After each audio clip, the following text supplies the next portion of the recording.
우리에게 주신 하나님의 말씀을 봅니다. 다니엘서 7장 17절로 26절에 있는 말씀입니다.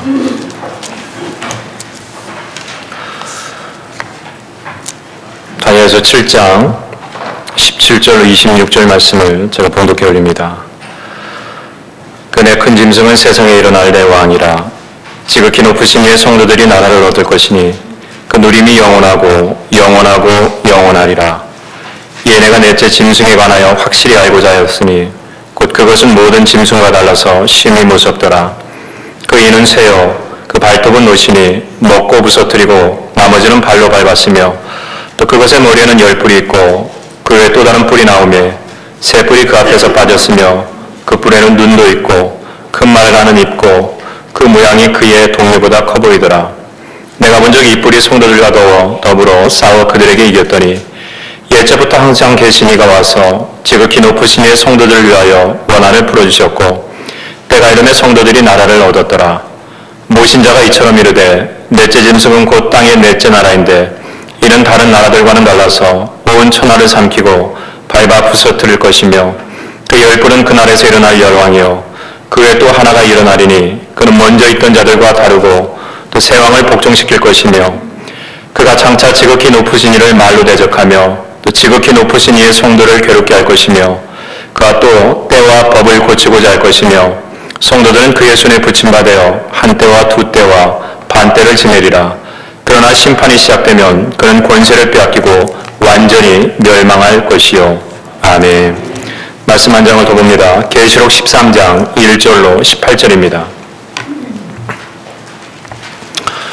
신약성경 제일 마지막 부분 요한계시록 13장 1절로 18절입니다.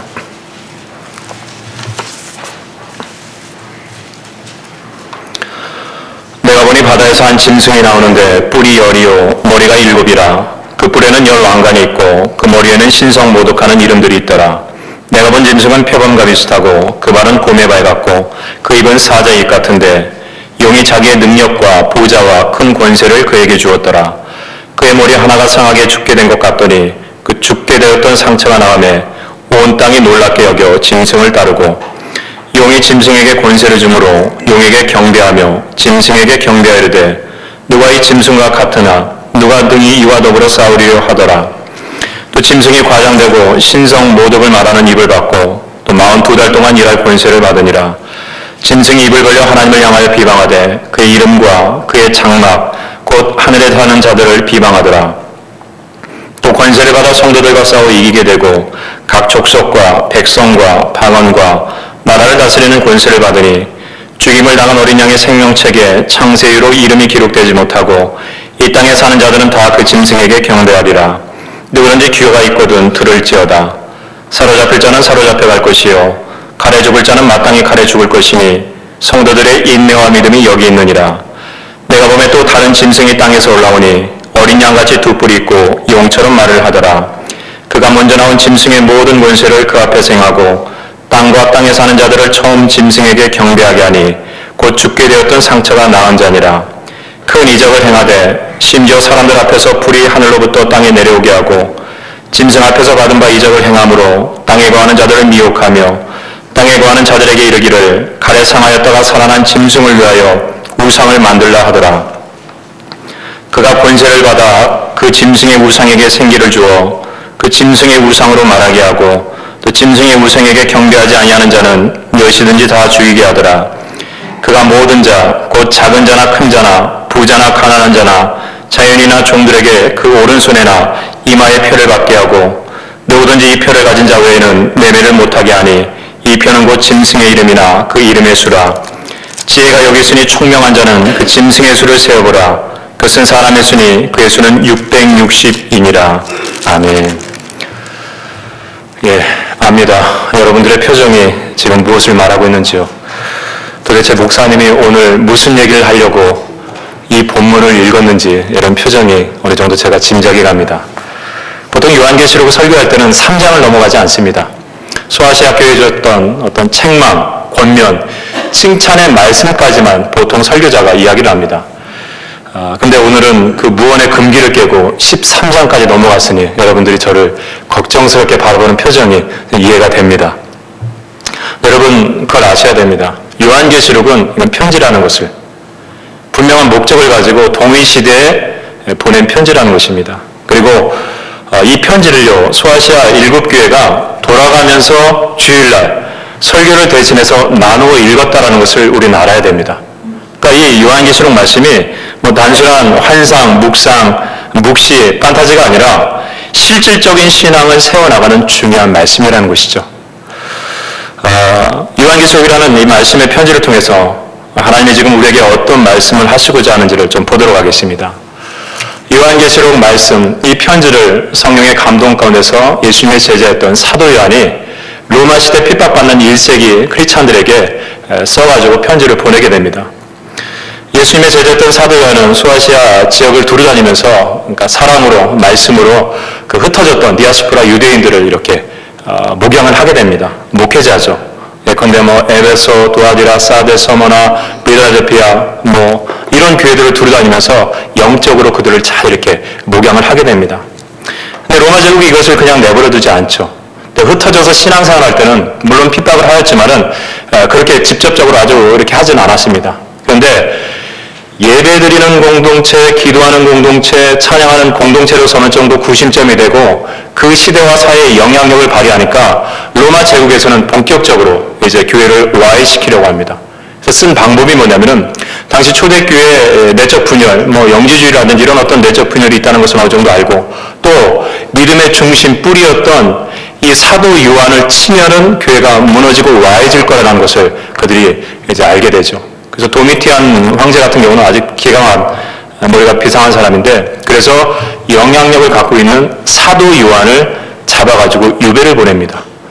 그러니까 우두머리를 치면은 교회가 흔들릴 거라고 생각해서 사도 요한을 잡아가지고 반모섬으로 유배를 보내게 됩니다. 그렇게 사슬에 결박당해서 에베소 항구에서 배를 타고 그리스를 가기 전에 있는 반모섬에 유배당하였을 때 그때 그 항구에서 사도 요한이 얼마나 마음이 힘들었겠습니까? 목자이는 양같이 이리저리 이렇게 핍박당하고 이리저리 이렇게 어려움을 당해야 될 소아시아 교회 성도들을 내버려 두고 유배를 가야 된다고 생각하니까 마음이 너무 힘든 겁니다. 더군다나 어린 자녀를 내버려 두고 세상을 떠나야 되는 부모의 심정과 같이 사도 요한이 정말 마음 기쁘게 마음이 정말 힘들게 유배를 가게 되는 그런 상황이죠. 그래서 반모섬에 가자마자 요한계시록 1장에 보니까 가장 높은 곳 위에서 소아시아 동쪽을 바라보면서 자기가 목양했던 그 교회들을 놓고 기도하기 시작합니다. 여러분들이 나중에 터키 그리스 성지 순례 가면은 여기를 갈 것입니다. 반모섬의 가장 꼭대기, 지금은 이제 수도원으로 되어 있는데 그 위에 보면은 계시동굴이라고 해서 사도 요한이 하나님 앞에 기도했던 그 동굴이 보입니다. 그 동굴이 반모섬의 가장 위에 있는데 그 위에서 동쪽을 이렇게 바라보면서 기도할 수밖에 없는 것이 사도 요한이 할 수 있는 최선의 방법이었습니다. 사도 요한이 그 반모섬에서 소아시아 교회들을 바라보면서 기도했을 때 그 사도 요한의 기도 제목은 뭐였었겠습니까?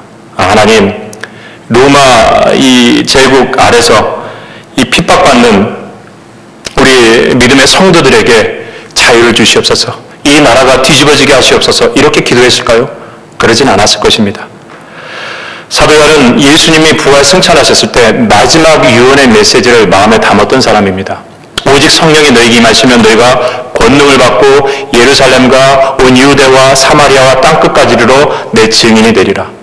그러니까 사도 요한의 기도 제목은 단순한 지금 핍박을 해서 풀려나고 문제 해결을 위한 이런 어떤 직접적인 기도가 아니라 하나님, 이 핍박받는 믿음의 성도들이 그 핍박에 굴하지 않고 오히려 믿음 가운데 굳건하게 서서 예수 그리스도의 마지막 유언, 땅끝까지 이르러 그 증인이 될 수 있도록 복음을 들고 그들이 땅끝까지 갈 수 있도록 영적으로 다시 한번 굳건하게 설 수 있도록 해달라는 기도를 계속해서 올렸을 것입니다. 그게 주님이 원하시는 거니까. 그러기 위해서는 지금 그들에게 필요한 게 뭡니까? 로마의 핍박 아래서 신앙의 위협을 당하고 있는 그 믿음의 성도들에게 필요한 게 뭐냐? 다른 어떤 것보다도 믿음이 필요하고 두 번째로는 지금 이해되지 않는 이 상황, 이 핍박이 하나님의 역사 가운데서 어떤 의미가 있는지, 하나님이 도대체 이 시대 나를 어떻게 끌고 가고 계신지에 대한 전체적인 그림이 필요합니다. 지금 내 상황의 힘든 부분만 바라보는 것이 아니라 이 전체 하나님의 구원의 역사를 어떻게 끌고 가시는지에 대한 하나님의 계획의 전체적인 그림을 그들이 봐야 된다는 것이죠. 그걸 봐야 버틸 수가 있는 것이죠. 그걸 알아야 인내할 수가 있는 것입니다. 여러분, 믿음의 사람이 인내하는 것은요, 그냥 무조건 버티는 게 아닙니다. 하나님의 계획이 무엇인지 알기 때문에 지금 상황에서 내가 인내할 수 있는 것입니다. 그걸 모르면 지금 상황은 뭡니까? 그냥 고통에 불과하다는 것이죠. 그래서 이스라엘 핍박받는 믿음의 사람들에게 무엇이 필요하느냐? 하나님이 장차 어떻게 이 시대를 끌고 나가는지에 대한 전체적인 그림, 하나님의 계획을 알아야 그들이 흔들리지 않는다는 것을 잘 알고 있는 것이죠. 그래서 하나님이 사도 요한에게 그 기도의 응답을 해주시는데 사실 그 기도의 응답이 뭐냐? 요한계시록이라는 것이죠. 그 특별히 구체적으로 말하면 요한계시록 4장부터 22장까지의 메시지를 사도 요한에게 알려주십니다. 그리고 하나님이 당신의 그 계획을 알려주시기 위해서 요한을 어떻게 하느냐? 요한을 천상으로 초청을 합니다. 요한계시록 4장에 보니까 하나님이 요한을 천상으로 초청을 해주십니다. 그래서 사도 요한이 이제 천상에 딱 올라가서 하나님의 보좌에 그리고 그 하나님의 계획을 눈으로 묵도하게 됩니다. 그래서 그렇게 꿈에 그리던 천국에 올라갔는데 기가 막히죠. 요한계시록에 보니까 그 구약시대 선지자를 통해 말했던 조각조각 천국의 그림을 눈앞에서 딱 보게 됩니다. 출애굽 때 모세가 보았던 그 홍옥과 녹부석, 아름답게 수놓은 하나님의 보좌가 정말 이 율법으로만 들었던, 율법서서만 들었던 하나님의 그 보좌의 아름다움을 목도하기 시작합니다. 아름다움을 목도하기 시작하죠. 그리고 시편 다윗이 고백했던 하나님 보좌 앞에 있던 유리바다의 그 물소리를 직접 듣게 됩니다. 그리고 이 에스겔 선지자, 바벨론 포로 그발 강가에서 기도했던 에스겔 선지자가 보았던 하나님의 보좌를 끌고 가는 내 생물의 형상까지 다 보게 됩니다. 그러니까 천상이 올라와서 하나님의 초청을 통해서 천국에 이런 어떤 그 아름다움, 구약 성경에 조각조각 이미 암시되었던 천국을 그가 눈앞에서 이렇게 보게 되죠. 그렇게 쫙 보다가 그의 시선이 어디로 딱 고정되느냐? 하나님의 오른손으로 딱 고정되게 됩니다. 하나님의 오른손에 뭐가 있습니까? 두루마리가 하나 딱 이렇게 걸려져 있습니다. 무엇인가 기록되어 있는 두루마리가 딱 이렇게 들려져 있었습니다. 사도 요한의 시선이 여기에 딱 멈추게 됩니다. 여러분, 이 두루마리가 뭐냐면은 구약 성경을 아는 유대인들이라면 다 알고 있습니다. 이 두루마리가 사실은 스가랴서에 나오는 두루마리입니다. 스가랴서 5장, 6장에 나오는 두루마리, 하나님의 심판의 매뉴얼이 담겨있는 두루마리입니다. 이게 떼어지면 그 심판의 매뉴얼대로 이 세상의 죄악을 하나님이 어떻게 심판하신지가 정확히 기록되어 있는 것이 이 스가랴가 보았던 두루마리, 그리고 하나님 오른손에 둘려있던 두루마리라는 것이죠. 그러니까 천국에서 요한의 시선이 아름다움을 바라보다가 하나님의 오른손 두루마리에 이렇게 고정하게 됩니다. 그런데 놀라운 반응은요, 사도 요한이 이 두루마리를 보자마자 막 울기 시작합니다. 펑펑 울기 시작합니다. 요한계시록 5장에 나오죠. 여러분, 천국은 어떤 곳입니까? 눈물도 아픔도 고통도 없는 곳입니다. 천국에서 울면 안 돼요. 근데 사도 요한이 이 두루마리를 보자마자 천국에서 펑펑 울기만 합니다. 우는 이유는 한 가지예요. 이 두루마리에 인이 떼어져서 두루마리가 펼쳐져야 하나님의 심판 매뉴얼대로 이 땅 가운데 죄악이 하나님 앞에 심판을 받아 멸망하는데 이게 안 펴지고 있으니까 울 수밖에 없다는 것이죠. 이게 펴져서 하늘의 뜻이 땅 가운데 이루어져가지고 하나님이 직접 개입하셔서 역사하셔야 되는데 이게 안 펴지니까 지금 소아시아 교회뿐만 아니라 로마 제국 아래서 믿음 생활하는 사람들의 그 믿음의 인내와 신앙이 안타깝게 끝날 수밖에 없는 그 상황이라는 것이죠. 그러니까 눈물이 나는 거예요.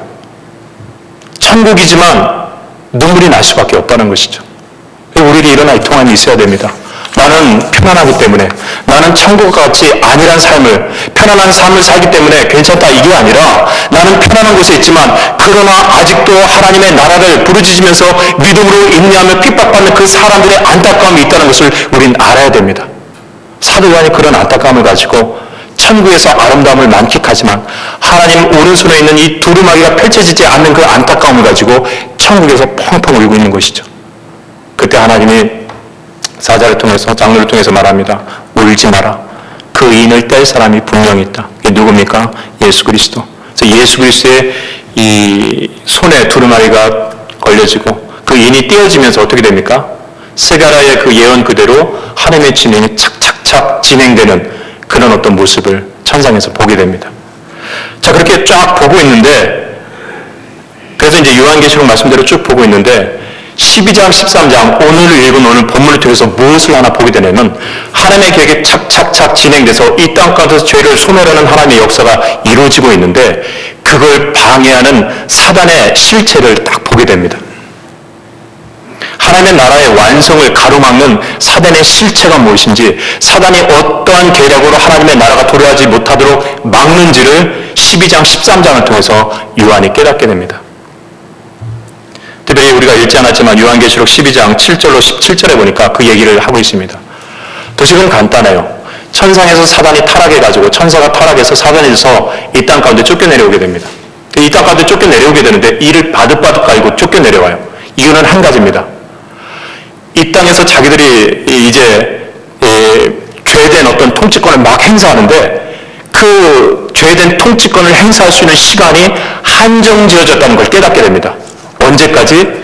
예수 그리스도께서 심판의 주로 이 땅에 오셔서 죄악을 소멸하면 자기들의 권세가 끝나고 영원히 멸망받은 것을 깨닫게 됩니다. 그래서 이 땅에 쫓겨오면서 그걸 아니까 이를 바득바득 깔면서 어떻게 합니까? 그 하나님의 심판의 시간을 막으려고 이제 계략을 짜기 시작한다는 것이죠. 여러분, 하나님의 심판의 때에 우리는 구원받고 사단은 멸망을 받게 됩니다. 근데 여러분, 하나님의 심판의 시간대를 우리가 알 수 있나요? 알 수 있습니까? 몇 월 며칠이라고 알 수 있습니까? 몰라요. 왜냐하면 하나님의 시간은 카이로스입니다. 움직이는 시간이에요. 크로노스가 아닙니다. 찰칵 딱 정해진 시간이 아닙니다. 10월 20일 주님이 오신다 이게 아니에요. 하나님의 시간은 유동적입니다. 심판의 조건은 심판의 시간을 우리가 알 수 없지만 심판의 조건은 성경은 이야기하고 있습니다. 세 가지가 카이로스, 맞물리면서 움직입니다. 앞당겨질 수도 있고 늦춰질 수도 있습니다. 그래서 하나님의 심판의 시간은 딱 정해져 있지 않습니다. 세 가지 조건에서 이게 움직입니다. 움직이다가 정확한 때에 하나님의 심판의 시간이 시작된다는 것이죠.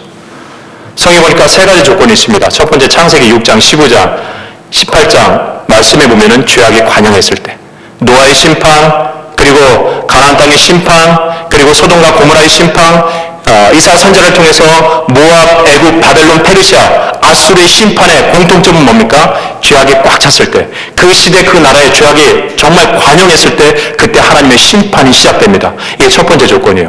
두 번째는 마태복음 24장 14절입니다. 이 천국 복음이 땅끝까지 전파되리니 그때야 비로소 끝이 오리라.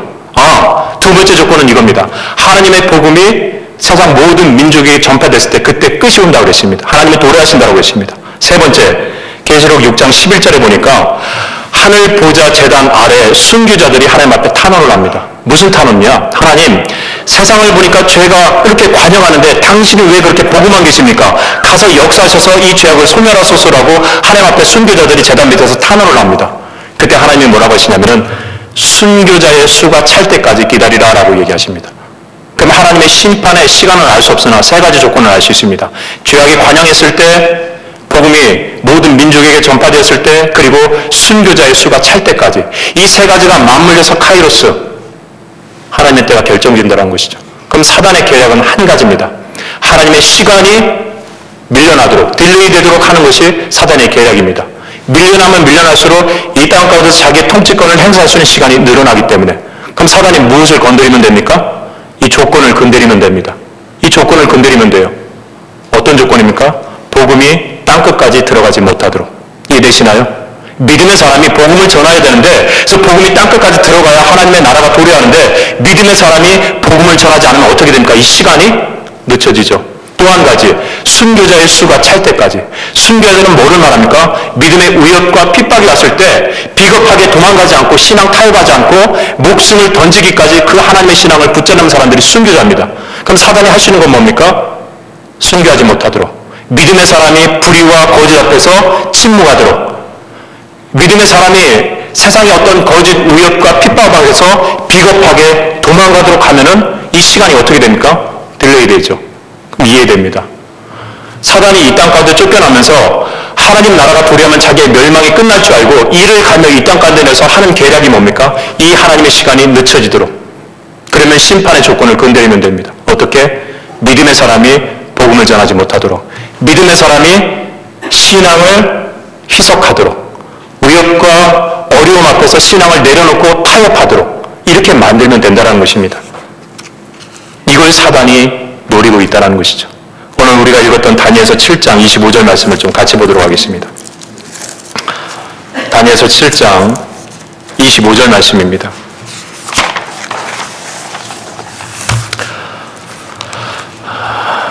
다니엘서 7장 25절 26절 말씀을 제가 봉독하도록 하겠습니다. 같이 봉독하죠. 귀한 말씀이니까. 같이 봉독합니다. 그가 장차 지극히 높으신 이를 말로 대적하며 또 지극히 높으신 이의 성도를 괴롭게 할 것이며 그가 또 때와 법을 고치고자 할 것이며 성도들은 그의 손에 붙임받아 한 때와 두 때와 반 때를 지내리라. 그러나 심판이 시작되면 그는 권세를 빼앗기고 완전히 멸망할 것이요. 이해되시죠? 당연히 하나님을 대적하고 믿음의 성도들을 핍박하는 것은 이해가 됩니다. 근데 세 번째 보니까 무슨 얘기를 합니까? 때와 법을 바꾸고자 할 것이요 라고 얘기합니다. 때와 법. 때는 시간을 말하죠. 히브리 원어로 말하니까 이 때는 제만이라는 말을 씁니다. 제만. 세상에서 가장 중요한 시간. 세상에서 가장 결정적인 시간을 제만이라고 씁니다. 사단이 이 세상에서 가장 중요한 시간, 결정적인 시간을 바꾸고자 한다는 것입니다. 이 시간이 뭔지 아시겠죠? 가장 중요한 시간이 어떤 시간입니까? 믿음의 사람에게 하나님이 이 이 땅에 당신의 나라를 완성하는 시간, 그걸 바꾸고자 한다는 것입니다.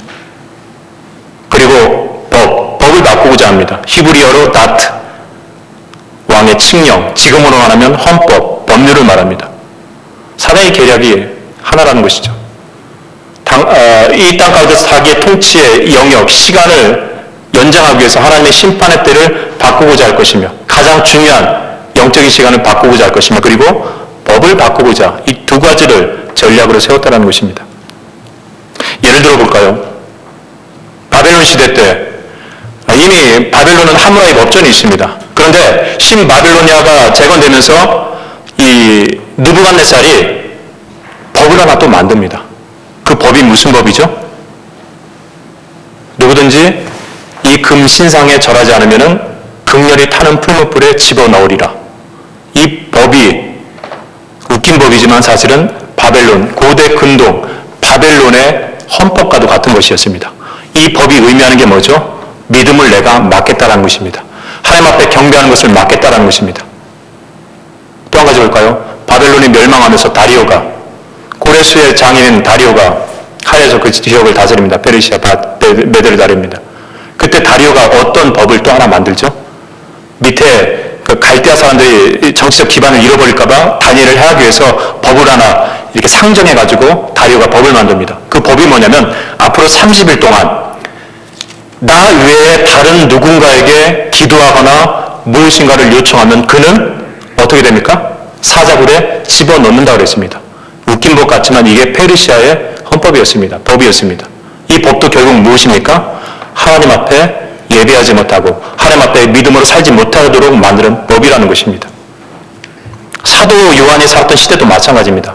로마는요, 도로와 법이 발달된 나라입니다. 법도요, 정말 합법적인 법이었습니다. 12표법, 호르스텐시법이라는 법이 있지만은 여러분 아시죠? 로마 황제들이 어떤 법을 계속 만들어냅니까? 대표적인 것이 황제를 주로 불러라, 로드로 불러라. 황제 이외에 주, 로드로 부르는 사람은 죽여버리겠다. 이게 법입니다. 웃긴 얘기 같지만 로마의 법으로 상정이 되죠. 이 법이 올라오면서 가장 힘들게 살아갈 수밖에 없는 사람은 누굽니까? 예수 그리스도를 주로 고백했던 믿음의 사람이 그 시대를 살아가기 가장 힘들다는 것입니다. 그럼 결정해야 돼요. 그 법 앞에서. 주로 부를 것인지 죽임을 당할 것인지. 그럼 아무만 모르면 모르겠지만 믿음의 사람권에서 어떻게 되겠습니까? 타협하는 사람도 있겠고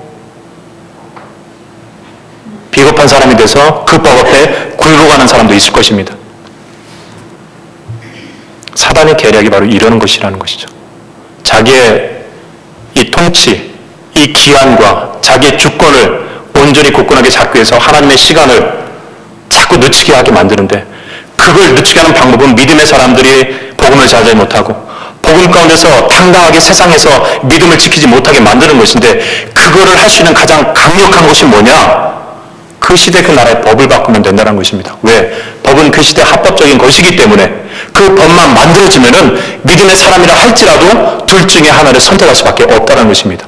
이게 사단의 가장 간교한 계략이고, 그게 다니엘서를 통해서 하나님이 말씀해 주셨다는 것이죠. 그걸 다니엘서 말씀해 주실 뿐만 아니라 계시록은 그걸 사도 요한에게 좀 더 구체적으로 이야기하고 있습니다. 계시록 13장 우리가 지금 말씀해 보니까 두 마리의 짐승이 바다에서 올라오고 땅에서 올라옵니다. 이해되시나요? 바다에서 올라온 짐승을 보니까 다니엘이 본 짐승과 똑같습니다. 사실은 다니엘이 7장에서 바다에서 올라온 짐승을 봅니다. 뭐 표범같이 생기고 곰같이 생기고 또 뭐 사자같이 생기고 뭐 무섭게 생겼는데, 이 짐승들은 결국 뭐랍니까? 성경에서 설명하죠. 바벨론, 페르시아, 헬라, 그리고 로마가 그 동물들이라고 얘기를 합니다. 그리고 그 동물들이 가지고 있는 뿔은 뭐냐? 그 나라의 리더십, 탑 리더다라고 얘기합니다. 사도 요한도 똑같은 걸 봅니다. 바다에서 짐승이 하나 올라오는데 그 짐승을 가만히 보니까 성경은 해석합니다. 그 짐승들은 결국 나라다. 그리고 그 뿔은 뭐냐? 그 나라를 다스리는 탑 리더들이다. 법을 만들고 그 나라를 움켜쥘 수 있는 파워, 권력가들을 가진 사람들이 이제 올라올 것이다. 또 엄밀히 말하면 그 사람들은 사탄에 의해서 그 마음속에 가라지와 그 영혼의 죄된 가라지가 들어옴으로 인해서 잘못 결정하고 잘못 선택함으로 인해서 법을 만드는 그 실체가 바다에서 나온 짐승이다라고 얘기를 합니다. 그럼 땅에서 나오는 짐승은 뭐냐? 땅에서 나오는 짐승은 여러분들이 잘 아는 666이라고 얘기합니다. 뭐 바코드다, 히틀러다 이렇게 얘기하는데, 성경을 자세히 보세요. 땅에서 나오는 짐승의 실체는 뭐냐면 바다에서 나오는 짐승을 서포트합니다. 이해되시나요? 그 법을 잘못 만들고 잘못 선택할 수 있는 최고 권력가들을 서포트하는 것들이 바로 땅에서 나온 짐승이라는 것이죠. 성경에 보니까 바다에서 나온 짐승을 경비하게 자꾸 옆에서 이렇게 미혹하게 만드는 것이 땅에서 나온 짐승이라는 것입니다. 거기 보니까 뭐 쉽게 매매하지 못하도록 하냐, 뭐 경제적인 부분, 여론적인 부분, 종교적인 부분도 담고 있습니다. 그러니까 도식이 간단해요. 바다에서 나온 짐승은 뭐냐? 이건 어떤 나라, 권력, 정치를 의미합니다.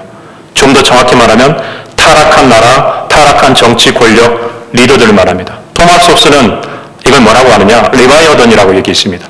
리바이어던, 이 사람이 그냥 만들어내는 얘기가 아니라 예사 27장에 보니까 죄된 세력, 그 괴물을 가지고, 용을 가지고 성경 뭐라고 하냐? 리오야단이라고 했습니다.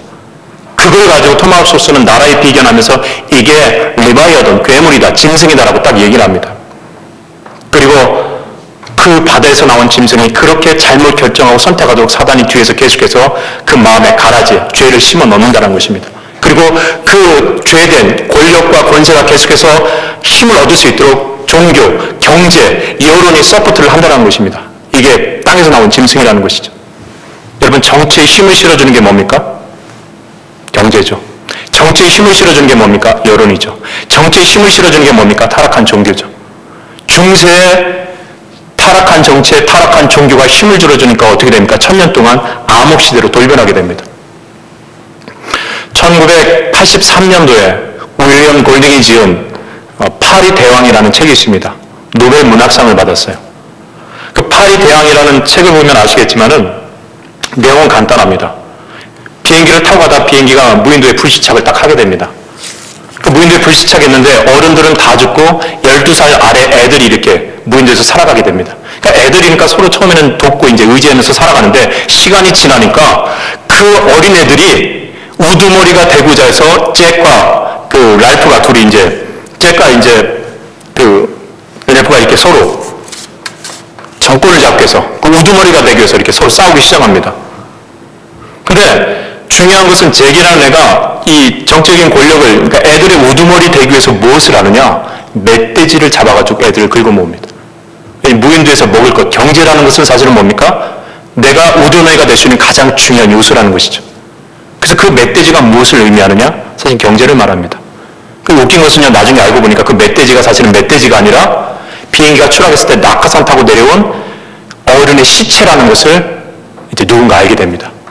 근데 그걸 속여요. 그리고 그걸 알고 있는 사람을 죽여버립니다. 애가 애를 죽여요. 왜? 이걸 알게 되면은 내 이 우두머리 이 위치를 잃어버릴까봐 애를 죽여버립니다. 그래서 그 자기 편으로 끌어들이기 위해서 죽은 사람의 시체를 멧돼지라고 속이는 것이 뭐냐? 이게 타락한 경제를 이야기합니다. 여러분, 파리대왕에서 이 두 부분의 챕터의 소제목이 뭔지 아세요? 바다에서 나온 짐승, 하늘에서 내려온 짐승이라는 소제목을 윌리엄 골딩이 써버립니다. 그리고 파리대왕이라는 제목이요, 로드 오브 프라이스라고 하는데 원래 이 제목은 어디서부터 나오느냐? 바알제불에서 나왔습니다. 바알제불의 영어 번역이 파리대왕입니다. 바알제불 여러분 어디서 많이 들어보셨죠? 들어보셨나요? 신약 성경에서 귀신의 왕을 뭐라고 합니까? 바알제불이라고 말합니다. 파리들의 왕, 불의 왕, 귀신의 왕, 사단의 왕을 가르쳐 바알제불이라고 합니다. 그 바알제불을 윌리엄 골딩이 영문으로 번역해서 쓴 제목이 바로 로드 오브 프라이스, 파리대왕이라는 것이죠. 근데 윌리엄 골딩이 어디서 이 책을 기인했느냐? 성경입니다. 성경에서도 요한계시록 13장 이 부분을 가지고 책을 쓴 거예요, 사실은. 자, 이러한 컨셉을 하나님께서 사도 요한에게 보여주신 것입니다. 사도 요한은 그것을 그대로 기록합니다. 그래서 일곱 교회, 소아시아 교회에 보내면서 이것을 성도들 하여금 읽도록 만들었어요. 이걸 읽으면서 로마에 핍박받는 성도들이 무슨 생각을 하게 되겠습니까?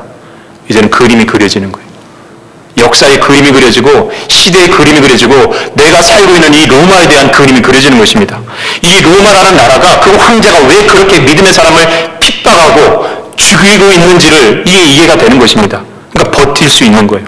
이제 내가 이 믿음을 왜 붙잡아야 되는지 이해가 되는 것입니다. 핍박에 굴하지 않고 왜 복음을 전해야 되고 순교하는 데까지 나가야 되는지 이게 이해가 되는 것입니다. 그래야 하나님의 나라, 예수 그리스도의 파루시아, 그분의 나라가 딜레이되지 않고 우리에게 다가오기 때문에 예수 그리스도께서 임하셔서 악한 사단을 멸하시는 그날이 나의 연약한 믿음과 비겁한 신앙으로 인해서 늦춰지는 것을 내가 용납할 수 없다는 것입니다. 이게 힘듭니다. 로마의 그 핍박 아래서 신앙생활하는 것은 힘듭니다. 근데 이 그림이 그려지니까 이해가 돼요. 내가 왜 신앙을 끝까지 붙잡아야 되는지, 내가 왜 목에 칼이 들어와도 이 믿음을 내려놓지 않아야 되는지는 이유가 분명히 드러납니다. 내가 복음을 전하지 않고, 내가 힘들다고 이 신앙을 내려놓고, 내가 정말 내 어떤 유익을 잃어 이 진리 앞에서 침묵하고 진리 앞에서 내가 고개를 숙인다고 한다면 나의 비겁함, 연약함, 이 믿음 없음 때문에 하나님의 나라가 늦춰진 만큼 사단이 더 활개치고 그 활개침으로 인해서 믿음의 사람들이 계속해서 더 핍박 가운데 있다는 것을 내가 용납할 수 없다는 것이죠. 그가 내가 믿음을 내려놓을 수 없는 것이죠. 언제 끝날지 모르겠지만 이 믿음을 내려놓을 수가 없는 것입니다. 결론입니다. 하나님이 이런 그림을 보여주시고 난 다음에 두 가지를 요청하십니다. 그러면 바다에서 나온 진들, 이 힘 앞에 믿음의 사람은 어떻게 할 것인가? 10절에 보니까 성도들의 인내와 믿음이 필요하다고 그랬습니다. 그리고 땅에서 나온 짐승 앞에서는 지혜가 필요하다고 그랬습니다. 중요한 건 인내라는 단어에 우리가 중점을 둬야 됩니다. 인내라는 말이 헬라어로 휘포모네입니다. 휘포, 어디 아래서, 모네, 인내하다, 기다리다, 기대하다, 계획하다. 휘포모네, 합성어입니다. 자, 그런데요, 휘포, 뭐뭐 아래서라는 말을 그냥 주어진 상황이다라고 해서 해석하면 어떻게 됩니까? 주어진 상황에서 인내하다, 수동적인 인내가 됩니다. 그런데 휘포라는 말을 주어진 상황이 아니라 이 주체를 하나님 아래서라고 받아들이면 하나님 아래서 모네, 말은 어떻게 해석됩니까? 하나님 아래서 계획하다, 기대하다, 꿈꾸다라는 말이 됩니다. 적극적인 인내가 된다는 것이죠. 무슨 얘기인지 아십니까?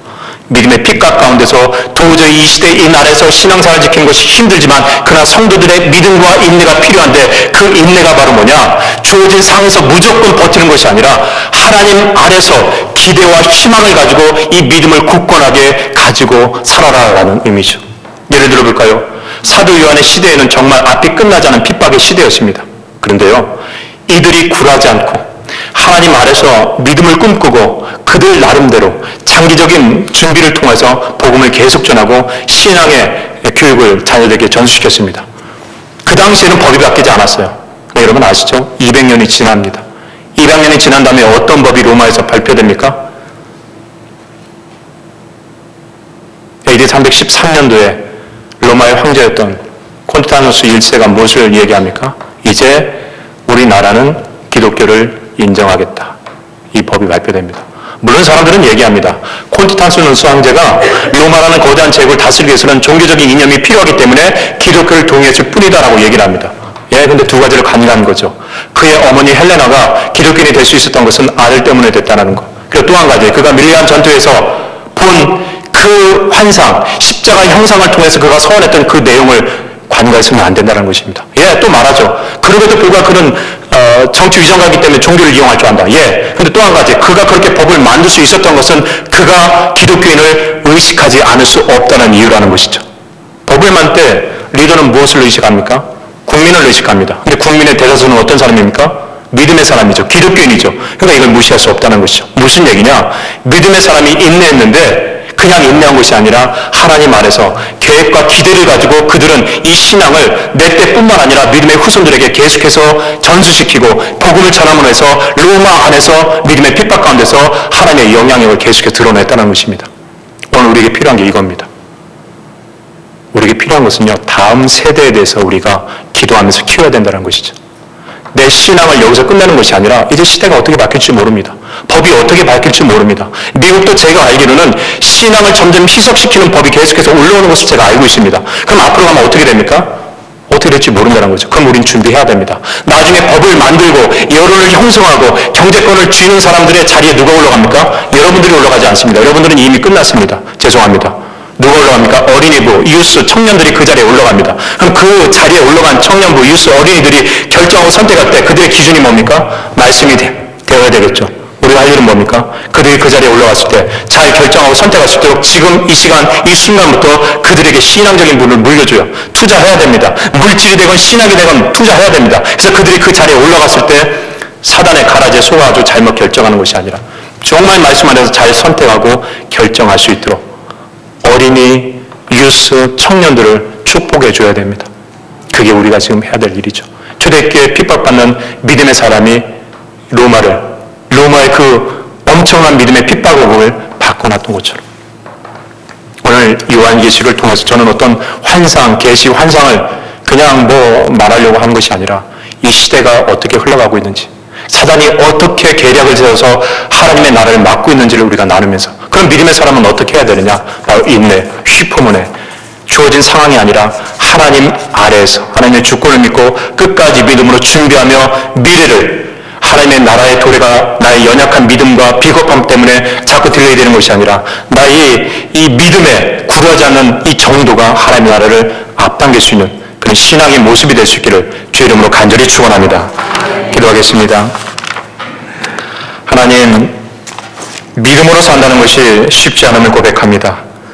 하지만 수많은 사람들 중에 나를 택하시고 구원하신 뜻과 계획이 있는 줄 믿습니다. 하나님의 그 기대를 마음에 품고 오늘도 당신의 나라가 이 땅 가운데 임하도록 기도하게 하시고 일할 수 있도록 성령의 능력을 덤벼 주시고 은혜를 부어 주시옵소서. 행여 나태하고 게을러서 혹 어리석고 연약하고 비겁해서 당신의 나라의 도래를 늦추게 하는 어리석은 자가 되지 않도록 우리에게 지혜와 믿음을 더하여 주시옵소서. 길이요 진리요 생명 되신 예수 그리스도의 이름으로 감사하며 간절히 기도 올리옵나이다. 아멘.